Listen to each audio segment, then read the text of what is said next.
Hello students, myself Sheetu Bhatt, teacher at UPS Radhan Kopara। प्यारे बच्चों, जैसे हमने पहले पढ़ चुके हैं, ये हिस्ट्री का चैप्टर क्लास 6 का है। जो चैप्टर 1 है ये बेटे इसका पार्ट 3 है। पार्ट 2 हम पहले से डिस्कस कर चुके हैं। पहले पार्ट में हमने देखा जो पास्ट में जो लोग थे वो कहाँ पे रहते थे, कैसे रहते थे, क्या खाते थे। दूसरे पार्ट में हमने देखा वो एक जगह से दूसरी जगह कैसे जाते थे और क्यों जाते थे। ये सब हम पढ़ चुके हैं। अब अब हमने उनके बारे में जाना, वो क्या खाते थे, कैसे रहते थे, कहाँ जाते थे, क्यों जाते थे। तो इंडिया का नाम इंडिया कैसे पड़ा, लेकिन ये सब हमें कैसे पता चला। आज की बात तो है नहीं बेटा, ये हमें कैसे पता चला, वो ही आज का सब टॉपिक है, finding about the past. Past के बारे में हम कैसे जानते हैं, ऐसे क्या सोर्सेज हैं जो हमें पास्ट के बारे में बताते हैं कि आज से हजारों साल पहले इंसान क्या करता था, कैसे रहता था। ठीक है बच्चा, पहला है बेटे मैन्युस्क्रिप्ट्स। ठीक है, मैन्युस्क्रिप्ट्स वो बुक्स होती हैं जो हाथ से लिखी जाती थी, पास्ट में लिखी हुई है उन्होंने। ये आप देखेंगे मनु वर्ड जो है वो लैटिन वर्ड है जिसका मीनिंग है हैंड। दैट मीन्स कि जो भी बुक्स वो लिखते थे, बुक्स क्या लिखते थे, जो भी वो रिकॉर्ड्स लिखते थे वो हाथ से लिखे हुए होते थे। अब पेपर तो बेटा उस टाइम होता नहीं था, है ना, कागज उस टाइम होता नहीं था। तो ये किस पे लिखते थे, ये जो रिकॉर्ड्स अपने बारे में लिखते थे ये लिखते थे बेटे पत्तों पर। पाम के बड़े बड़े पत्ते होते थे, पाम लीफ होता था, या कुछ पेड़ों की खाल होती थी। तो जो छिलके होते हैं ना पेड़ के, कुछ पेड़ों के ऐसे छिलके, उनके ऊपर ये उस पर लिखते थे मैन्युस्क्रिप्ट। ठीक है बेटा, तो उसके ऊपर से तो वो भी ये एक सोर्स है हिस्ट्री का। लेकिन ये वाला सोर्स जो है ये ड्यूरेबल नहीं था, क्योंकि अब पत्तों के ऊपर क्या, पत्तों चाहे वो इंसेक्ट्स खा गए उनको, चाहे वो जो है वेदर से या बारिश से या किसी से जो है वो खराब हो गए, तो ये ज़्यादा देर चलते नहीं थे। सेकंड आया बेटा इंस्क्रिप्शंस। ठीक है बेटा, इंस्क्रिप्शंस क्या है, इंस्क्रिप्शन जो है ना ये हार्ड मेटल या जो स्टोन्स है ना बेटे, पत्थर, उनके ऊपर खुदाई की जाती थी, उनके ऊपर मतलब उनके अंदर खोद के लिखा जाता था। ठीक है, अब लिखा क्या जाता था, सेम वही चाहे जो उस टाइम हिस्ट्री होती थी, जो उनकी बातें होती थी। जैसे एग्जाम्पल एक हम लेते हैं कि कोई राजा जो रूल करता था वो कैसे, उनकी लाइफ कैसी थी, वो क्या क्या खाते थे, कैसे रहते थे, जो उस टाइम राजा के जो ऑर्डर्स होते थे वो उस पर लिखते थे। या किस राजा ने कितनी लड़ाइयाँ लड़ी हैं, कितनी हारी हैं, कितनी जीती हैं, वो ये सब पत्थरों पे गोद गोद कर लिखते थे।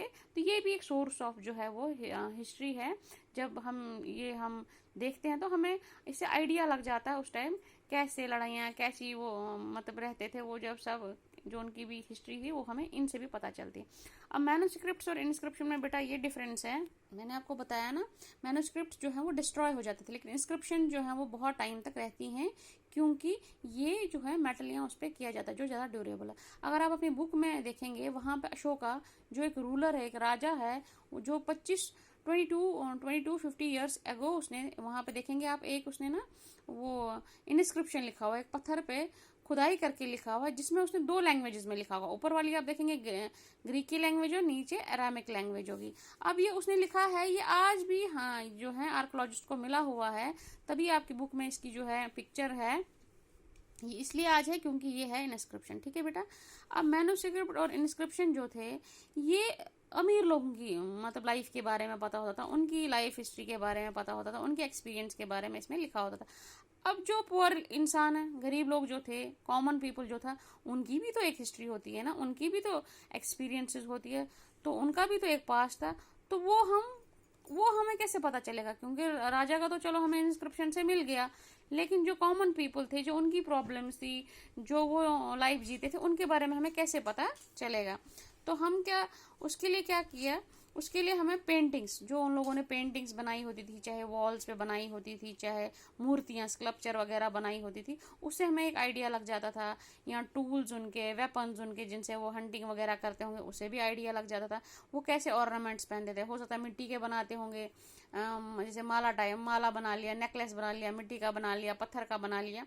उनके बर्तन देख के तो यहाँ बड़ी बड़ी जो इमारतें होती थी उनके जो रिमेन्स होते हैं, टूट गई होती हैं, उनके रिमेन्स, उनके टुकड़े जानकर जो है आर्कोलॉजिस्ट को एक आइडिया लग जाता था कि मैं जो कॉमन पीपल था वो कैसे रहता था, वो कैसे बर्तनों में खाते थे, वो कैसे ये ऑर्नामेंट्स वगैरह पहनते थे। ठीक है बच्चों, अब बेटे ये हिस्ट्री पढ़ता कौन है, हमें ये हिस्ट्री बताता कौन है, वो उसका नाम होता है आर्कोलॉजिस्ट। ठीक है, आर्कोलॉजिस्ट का काम क्या होता है, उनका काम होता है ह्यूमन हिस्ट्री को पढ़ना। अब पढ़ते कैसे हैं, उनको कहाँ से हिस्ट्री पता लगती है, बाय डिगिंग, ठीक है। वो ज़मीन खोद के वहाँ से जो है वहाँ से कुछ रिमेन्स निकालते हैं, ह्यूमन रिमेन्स निकालते हैं, या जो चीज़ें ह्यूमन ने बनाई होती हैं वहाँ से वो उसको स्टडी करते हैं फैक्ट्स पे, या उन्होंने जो थोड़ा नॉलेज होता है उससे, तो उससे बाद में वो हिस्ट्री हमारी बनती है। तो आर्कोलॉजी जो है बेटे, ये वर्ड है, ग्रीक वर्ड है आर्चो से, जिसका नाम है एंशियंट, ठीक है बेटा।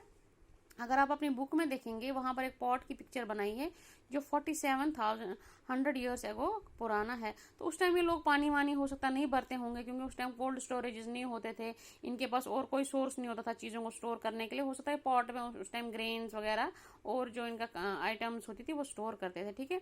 अब आप देखोगे उसके नीचे सिल्वर कॉइन्स की पिक्चर भी दिखाई है जो 2500 ईयर्स एगो पुरानी है, उनकी शेप्स कुछ ऐसी हैं। तो आप बोलोगे मैम ये कैसे है सिल्वर कॉइन, ये कैसी शेप है कॉइन की, ये तो इसका कोई शेप ही नहीं है, आज के सिल्वर कॉइन से तो बिल्कुल डिफरेंट है ये। उस टाइम तो ये देखो ना, ये हिस्ट्री से हमको ये पता लगा कि उस टाइम जो है सर्कुलर वो नहीं होते थे, इस शेप के होते थे, और इन पे कुछ इनग्रेव्ड भी है, कुछ लिखा हुआ है इनके ऊपर, किसी लैंग्वेज में भी लिखा हुआ है। तो ये सारा काम जो है हिस्ट्री के बारे में पता लगाते हैं बेटे आर्कोलॉजिस्ट से, ठीक है बेटा। अब आर्कोलॉजिस्ट सिर्फ ये नहीं करते हैं ह्यूमन रिमेन्स ही या उनकी बनाई हुई चीज़ों को ही फाइंड आउट करते हैं, ये इनकी बोन्स, जानवरों की हड्डियां भी फाइंड आउट करते हैं, बर्ड्स फिश वगैरह के भी करते हैं। इससे इनको ये आइडिया लग जाता है अगर इनको कहीं बोन मिल जाती है तो हो सकता है कि लोग वेजिटेरियन ही थे उस टाइम के, नॉन वेजिटेरियन थे, उनको भी खाते थे क्योंकि हंटिंग करते रहते थे, किस किस एनिमल्स को खाते थे वो भी वो थोड़ा वो आइडिया लगा देते हैं, ठीक है बेटा।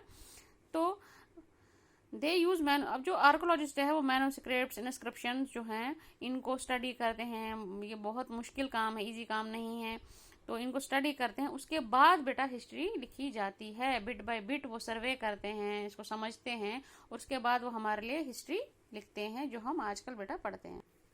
फिर अब बेटा एक इम्पॉर्टेंट इसमें फिर मैं एक पॉइंट बताऊंगी, आपको याद रखना है कि पास जो है वो हर किसी का एक जैसा नहीं होता है, ना होता था ना होता है, ठीक है। यहाँ डिफरेंट ग्रुप्स ऑफ जो डिफरेंट ग्रुप ऑफ पीपल है उनका हमेशा दूसरे ग्रुप ऑफ पीपल से पास डिफरेंट होता है।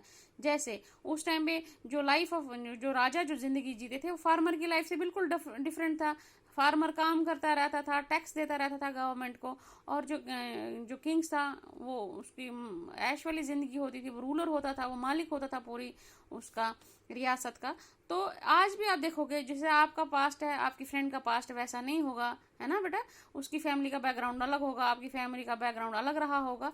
तो ये तब भी था डिफरेंस, आज भी है। इसका लास्ट टॉपिक जो है वो है what do dates mean, dates क्या मायने रखती हैं। देखो बेटा बीसी हम आपने देखा होगा, बीसी लिखते हैं किसी भी डेट के आगे, हो गया बिफोर क्राइस्ट, एडी होता है बेटा एनो डोमिनी, कुछ इसको आफ्टर डेथ बोलते हैं लेकिन आफ्टर डेथ नहीं है, एनो डोमिनी, ठीक है बेटा। अब ये जब ब्रिटिशर्स आए ये टाइम फ्रेम इन्होंने चूज किया कि हम इस तरह से ये रखेंगे, टाइम का कैलकुलेशन करेंगे।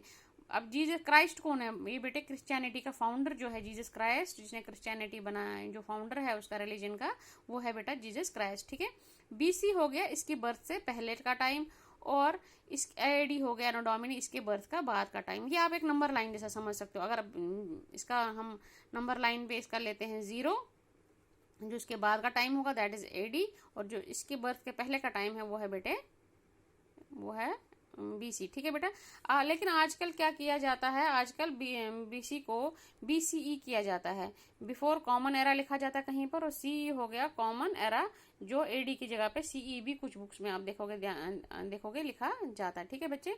तो जो इसका पहले का टाइम होगा तो उसमें क्या करना पड़ेगा हमें, जैसे 200 बीसी है तो 200 बीसी अगर लिखा है तो 200 बीसी जो इसका टाइम इससे पहले है, जो उसके आगे टाइम है वो हमें उसमें ऐड करना पड़ेगा, इतना जाकर हमारा टाइम फिर वो बनता है। ये बच्चों इसका लास्ट टॉपिक था आज हमारा, जो है ये फर्स्ट चैप्टर जो था what wire how and when जो है ये कंप्लीट हो चुका है, ये आज खत्म हो गया ये चैप्टर। अब इसके क्वेश्चन आंसर्स हैं जो मैं अगली वीडियो में अपलोड करूंगी। Stay safe, stay home, thank you.